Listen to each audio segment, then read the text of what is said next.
I'm Jenny Chase, Head of Solar Analysis at Bloomberg NEF, and I have a book out this month, Solar Power Finance Without the Jargon. And the idea of this book is to provide the book that I should have read as a student.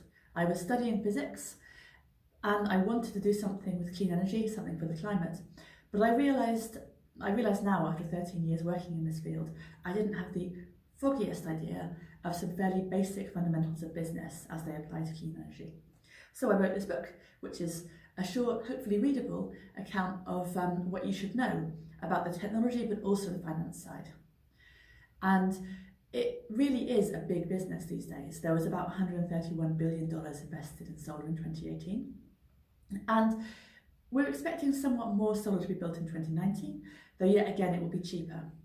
And the other thing that's really happening with solar is it is becoming cheap.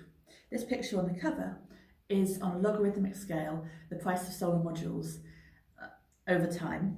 So in 1976 it was about $85 in today's money, and today they cost just 23 cents per watt in today's money. So that's incredibly cheap, and we are already seeing countries build solar instead of fossil fuel plants. It's just starting, but it's a very positive trend and very exciting.